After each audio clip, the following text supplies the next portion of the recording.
Hello guys, আসসালামু আলাইকুম। কী অবস্থা তোমাদের সবার? আল্লাহর রহমতে এখন আমি অনেক ভালো আছি। Welcome to my daily blog. ব্লগটা তোমরা যে যেখান থেকেই দেখো না কেন অবশ্যই আইডিতে ফলো দিয়ে রাখবা, আর ইউটিউব চ্যানেল থেকে দেখলে অবশ্যই কিন্তু চ্যানেলটা সাবস্ক্রাইব করে দিয়ে যাবা।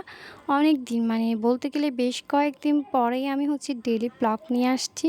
আর আজকে ব্লগে সাদামাটা একটা বিরিয়ানির রেসিপি নিয়ে, মানে ঘরে কম খরচে মানে কিছু না থাকা সত্ত্বেও যদি বিরিয়ানি খাওয়ার ইচ্ছে জাগে তখন এই অল্প উপকরণেই তোমরা কিন্তু বিরিয়ানি রান্না করতে পারবা। তো চলো তোমাদের সাথে ঝটপট রেডি করে ফেলি বিরিয়ানির গোশত মাখানোর রেসিপিটা। তো প্রথমে একটা মলে আমি 1 কেজি মুরগি, ব্রয়লার মুরগির গোশত নিয়েছি, একদম ছোট মাঝারি সাইজের পিস করে।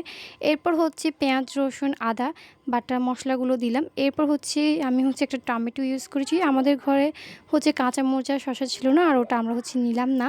তো যাই হোক, এরপর তেজপাতা, দারচিনি, এলাচি, এরপর হলুদের গুঁড়া, মরিচের গুঁড়া, মশলা, এরপর একটা ম্যাজিক মশলা দিয়েছি। এই মশলাটা দেওয়ার কারণ যেহেতু বিরিয়ানির প্যাকেটটা আমাদের ঘরে নাই, এটাই আছে তাই এটাই দিয়েছি। এটার সাথে কি তোমাদের একটা গ্রানও আসবে, আর খেতে কিন্তু টেস্টটা আলাদা মজা হবে। অবশ্যই আমার থেকে দেখে এরকম ভাবে চেষ্টা করবা।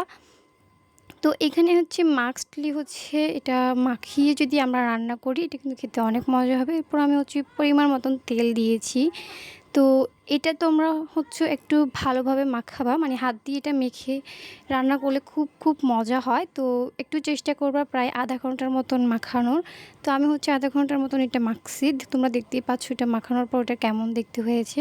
এরপর এটা আমি 1 ঘন্টার মতন রেস্টে রেখে দিয়েছি। এখন এটা আমি চুলায় বসিয়ে দিলাম। তো এটা এদিকে হবে। তো এদিকে আমি চিনি গুঁড়া চাল নিয়েছি। যেহেতু 1 কেজির সাথে 1 কেজি গোস্তের সাথে আমি 2 পটের মতন চিনি গুঁড়া চাল ইউজ করব। আর 1 পটের মতন আমার চিনি গুঁড়া চাল ইউজ করেছি, আর 1 পটের মতন আমি আতপ চাল ইউজ করেছি। আমার ঘরে শুধু 1 পটই ছিল। এদিকে আমার গোশতটা কিন্তু কষানো হয়ে গিয়েছে।